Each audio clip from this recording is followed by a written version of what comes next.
I get asked that question all the time, what is the secret? And I just really don't know. There was a lot of fear that we were going to get forgotten, just around the corner, and that we just had to do everything. We created something from nothing, and there's a drive to keep that going. You reach these points creatively in whatever it is you're doing, and you have to, you have to set the ante a little higher every time. Otherwise, there's no point. Things get tense. Dream on, dream on. I know you can't be, 'cause it's no good. You're stumbling my footsteps. Words are very unnecessary. Stranger, nobody knows me as well as you do. Master and servant, you and I should get along so awfully. Grabbing hands, and the times change.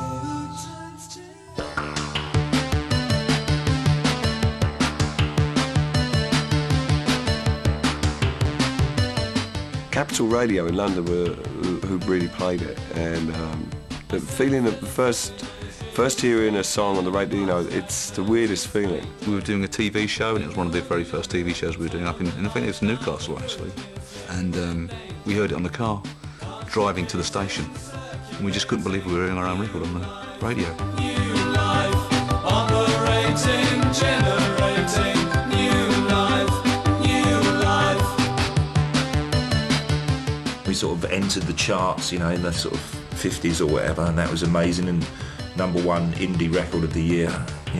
It was just all fantastic, really. Transition to another place, so the time will pass more slowly. We've always looked at things pessimistically, so it was especially nice the way it moved up the charts, because things just don't happen like that anymore. Circulating, new life, operating, generating, new life, new life. I remember we went to Total Pops by train from Basel with our suitcases, with our simps in, and they wouldn't let us in to BBC television centres because we didn't have a limo. They didn't believe we were a group.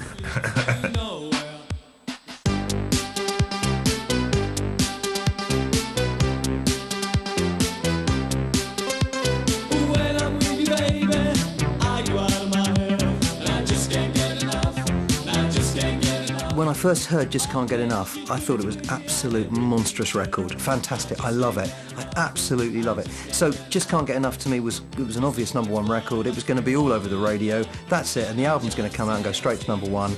And, we virtually did that.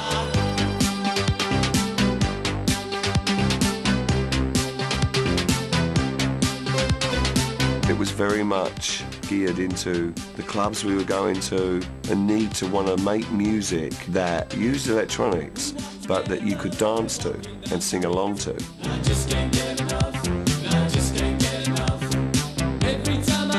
I saw that video recently on somewhere we were, and I was just like, wow. It's getting hotter, it's a burning love, and I just can't seem to get enough. We always felt we were a little bit different, but I didn't realise how poppy we were.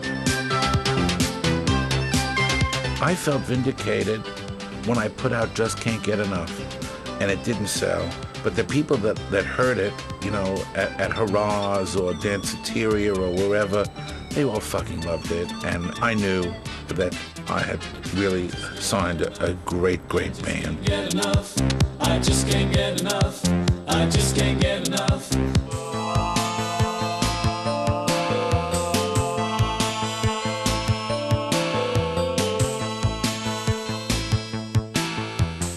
See You, which was the first single from Broken Frame, Martin's first single that he had written, was probably more poppy than the singles from Beacon Spell in a way, and very much a sort of poppy love song. Well, I try not to hold you and I try not to kiss you, and I won't even touch you. All I wanna do is see you. Don't you know that it's true? I remember hearing See You, because I'd heard that, again, that was one of the songs that Martin had written before, and I thought it was really, really good. Because it was, the original version wasn't like that at all, with the way they've made it into an electronic, semi-dance record. I thought that was really clever. To get a band on an independent label into the charts, that was still an achievement, especially a band that kind of was, you know, in inverted commas, a pop band. We were sort of torn between being a sort of a pop band on smash hits and being sort of a more cooler alternative band. Well, I know 5 years is a long time, and the times change.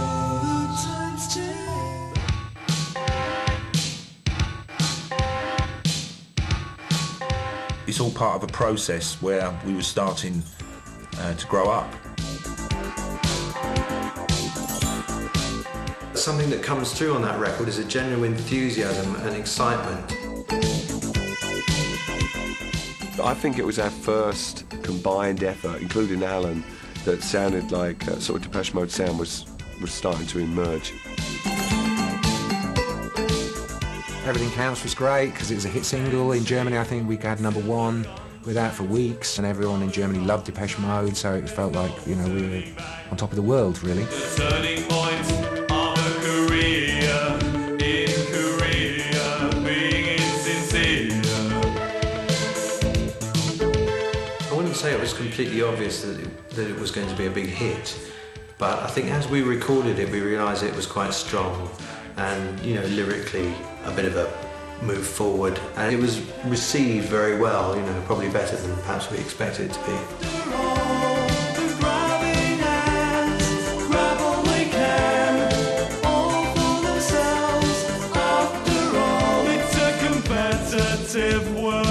The music was getting darker, and it was taking more chances. It didn't want to just, you know, appeal to a pop mentality in an easy way.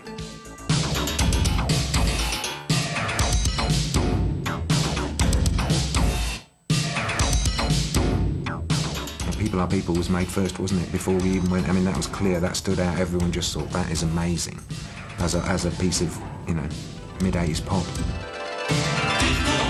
People, so why should it be? You and I should get along so awfully. We went to Hansa to record it, and we arrived the night before the recording was supposed to start, and we set everything up in the studio. We just basically pressed play and just ran it, and everybody sang along, and it just seemed like it all sounded great, even before we'd recorded it properly. So we're different colours, and we're different breeds, and different people have different needs. It's obvious you hate me, though I've done nothing wrong. I've never even met you, so what could I have done? People Are People was a record that, as soon as we went to radio, was an instant addition to everyone's programme. The video for that was a great video, and the video went on to everything. People Are People hit a tone with the public. It addressed racism, sexism, acceptance of one another. And I think that it was something that also appealed to the mainstream pop radio programmers at that time, too. It's a lot. It's a lot. It's a lot. It's a lot. It's a lot. It's a lot. Like life.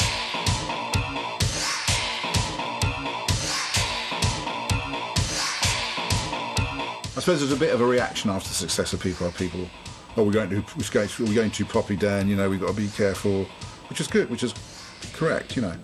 We did go out of our way to make Master and Servant sound kind of noisy and a bit more difficult. So I don't think we were vindicated. I think we were just really pleased that the fans had accepted it. I think it was an important moment in their career.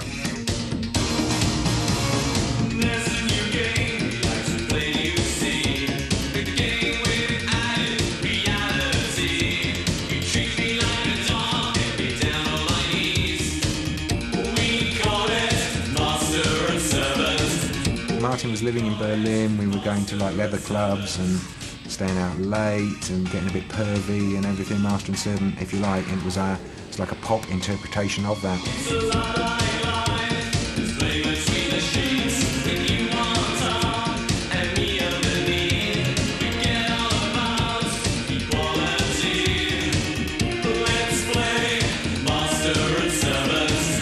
idea of being subversive, I think, is quite appealing, and there's a degree of that in Master and Servant, and the fact that you can basically get away with anything if you give it a good tune. That's what's appealing. You decide that you're away feeling from disposable fun. And this is the one.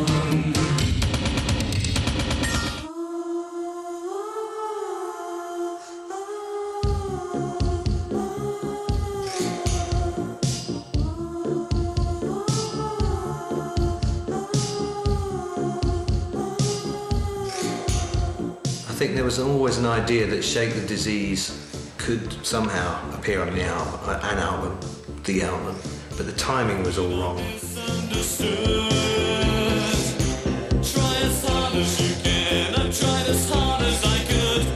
There'd been a gap and we needed a single. And Martin had a song, and we didn't really want to wait for the next record, and we didn't want to rush the next record. Here is a plea from my heart to you. Nobody knows me as well as you do. You know how hard it is for me to shake the disease that takes hold of my tongue in situations like these.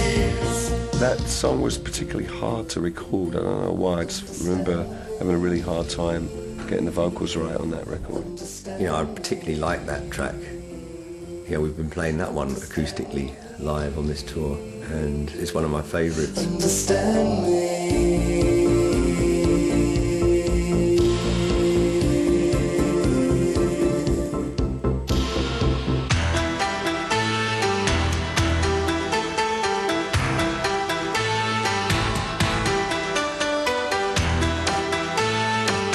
Strangelove was a collection of lots of little ideas, none of which were quite working together. It had to be wrestled into shape. Strange love, strange eyes and strange love, strange love. The groove of it was quite difficult because there were lots of different little sounds, and I think I wasn't that keen on it being that complicated.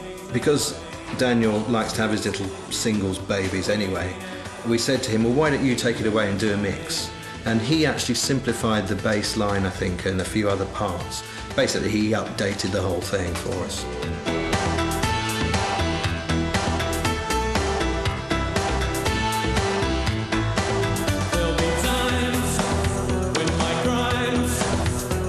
Strangelove, to me, is probably the most significant track that this band has had in terms of breaking in America. Strangelove was a huge New York record. That was the first record of Depeche Mode, even stronger than Everything Counts, that put them into the real mainstream here in America.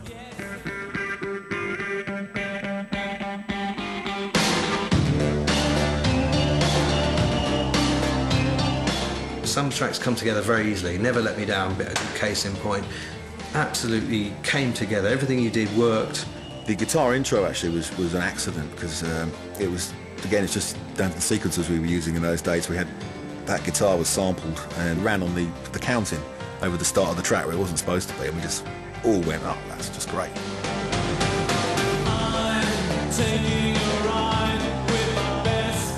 So that was a happy accident, and I just always liked the track, and I was really pleased with the way it turned out.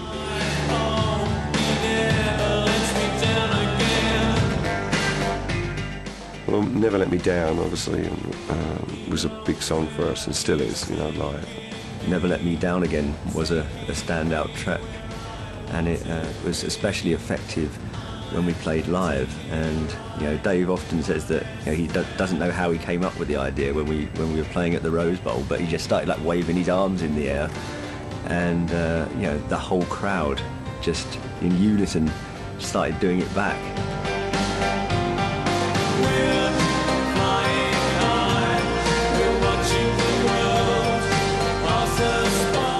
They were certainly the biggest UK act, if not one of the biggest bands in America at that time. They were being seen, I think, by everyone as the new wave of British bands that were going to go and attack America.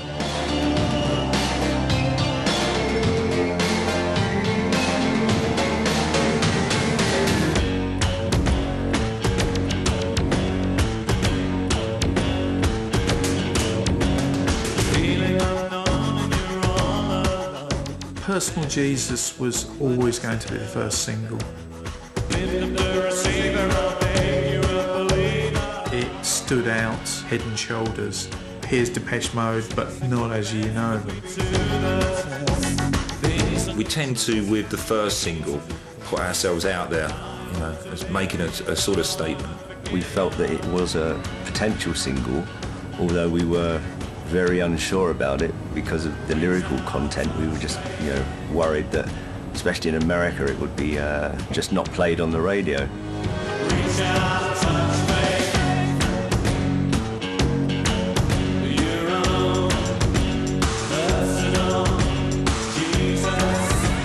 Had a very long 12-inch life before it was a sort of radio single. And so it was just building and building over a 6-month period, and somehow the timing of that happened to be perfect. And that became like hugely successful, especially in America. I think it ended up selling like 1 million copies or something, which was huge. And nowadays, it was just it's unheard of. The album wasn't out, so the only thing you could buy was this 12-inch of Personal Jesus. It was a huge selling track for that reason, because it was the only thing that would satisfy the fan appetite. It laid a foundation that we had no idea what was about to happen. Words like violence break the silence, come crashing into my little world. Enjoy the Silence, when we had that first meeting, was this very, very slow ballad. Martin had come up with a demo that was really just a harmonium or an organ and voice. And I think it was clear to everyone this was a good melody. And so I suggested, look, I've got this sort of vague idea about making it a fast, almost dance track. What do you think? The song was called Enjoy the Silence, and, that seemed to be in total contrast with a disco track. Once the track was up and the basic chords were in, they got me to write a guitar riff over the top of it. It all started to have a really good atmosphere, and I think that was one of the few times that we felt that we actually might have a hit on our hands, and we were actually optimistic about it.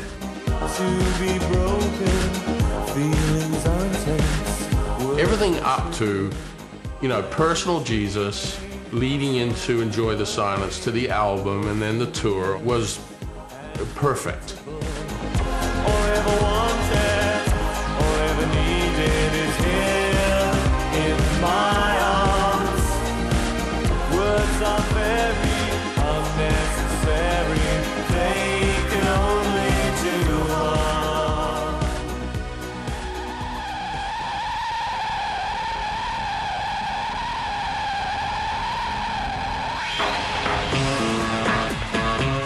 It was always a bit rocky because Martin always had the guitar riff from the demo stage, and then it just got bigger really as we went in the studio.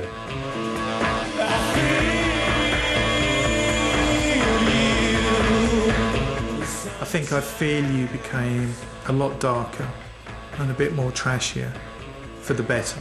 We just felt that it was so different atmospherically to anything that we'd put out before, and very different from anything that had come out on Violator. You take me there, you take me where the kingdom comes. I Feel You went to #1 on the alternative charts and stayed there for weeks. I mean, I think that it was Depeche Mode's, first #1 on the Billboard alternative chart, if I'm not mistaken, and it stayed there for a long time. It's just the dawning of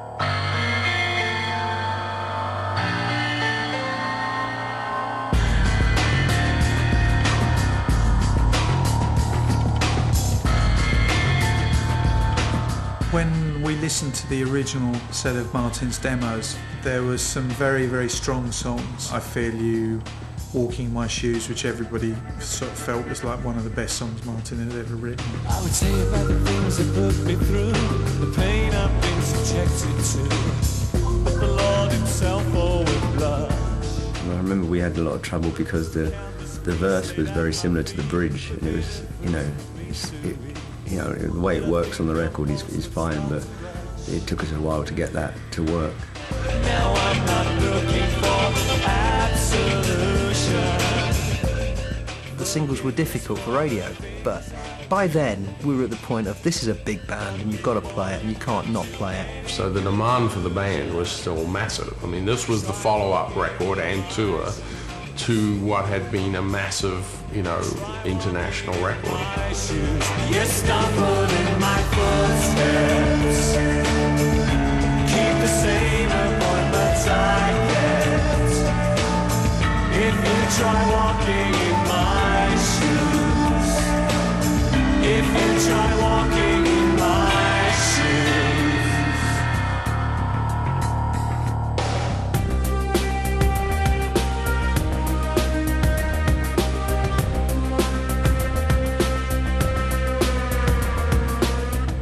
I mean, when I first heard the demo, I remember thinking that is classic mode, and now I understand, what classic mode means. Take my time. I have all the time in the world to make you mine. It is written in the stars above. We charted the first three singles, Barrel of a Gun, It's No Good and Home, straight to the #1 in the Italian sales chart. It's No Good was a safe bet as a first single, but I think it worked out very well because Barrel of a Gun was quite well received, and then we were able to go with It's No Good as a second single. Don't say you want me, don't say you need me, don't say you love me. It's understood, don't say you're happy. I think it was just nice that we managed to achieve that without Alan. Obviously it's a big unknown if you start working in a very different way without one of your key elements. I think that we were all really pleased that we still managed to achieve so much.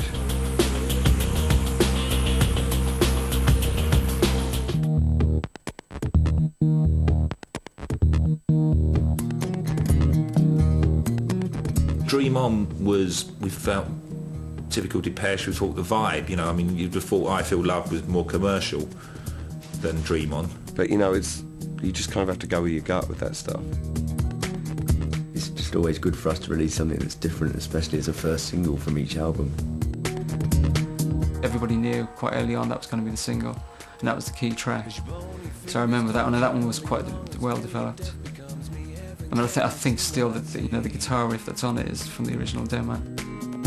Hey, you pale and sickly child, you're deaf and living reconciled, been walking home a crooked mile.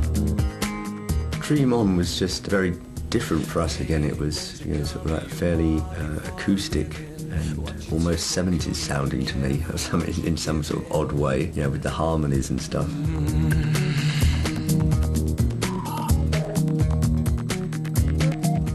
Dream On was the perfect introduction for an album like this. Dream On was presenting the intimate or the delicate side of the Depeche Mode music. Ready, pain is waiting, trying to do its educating.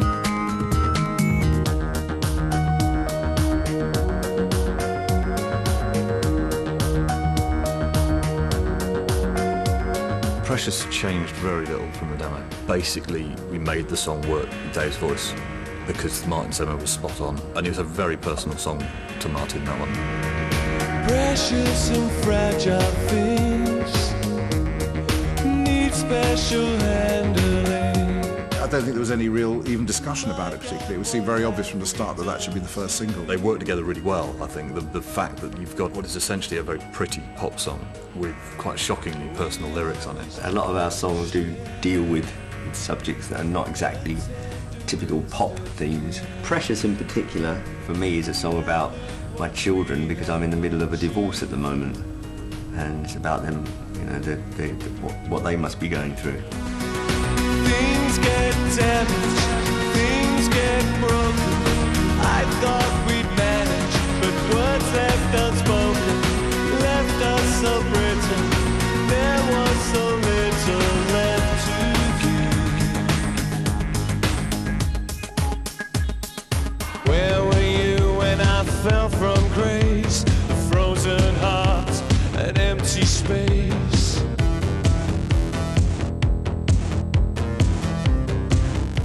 It was always a fairly obvious single. It was kind of up-tempo, had a really catchy hook, lyrically strong. I think it's good that we had one of Dave's songs as a single, because I think, you know, that fully represents the record, you know.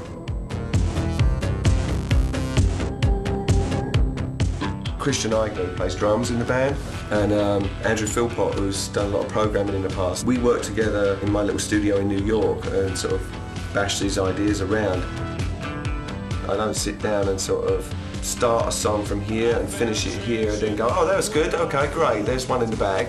I wouldn't call it a Dave Garn track, but it's that other person. I think Dave was quite excited by the fact that Martin was going to be working on his songs. When you got one of the best songwriters in the world helping you on your songs, that's a pretty good thing, pretty good vibe.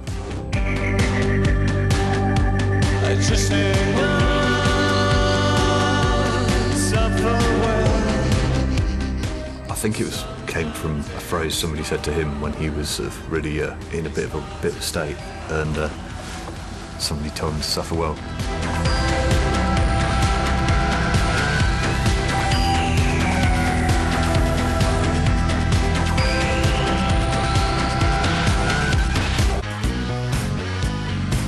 Martyr was a really interesting one. Like Precious, it's quite a vintage Depeche song. I've been a martyr for love, and I will die in the flames. As I draw my last breath, as I'm closing on death, I will call out your name. We all had confidence in the track as it being a good enough track to be used for something. And it was definitely a single contender as well for Playing the Angel.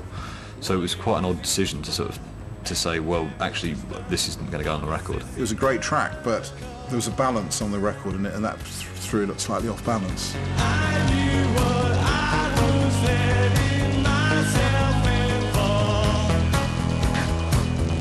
I knew that I could never even the score.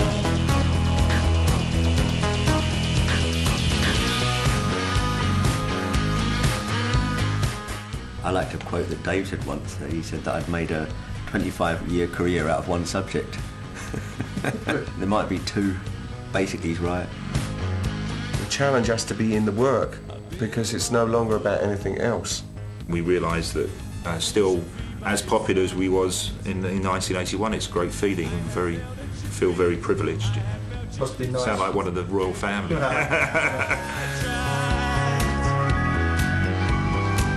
I've been a martyr for love, tortured every hour. From the day I was born, I've been moved like a ball by the greatest of powers. I knew that I would have to suffer in vain, aware that I would never handle the pain.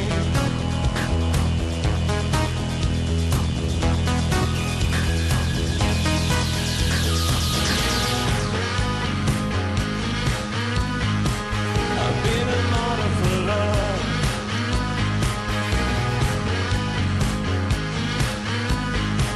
I've been a martyr for love.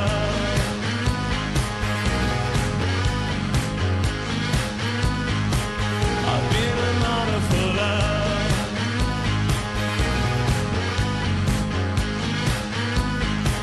I've been a martyr for love.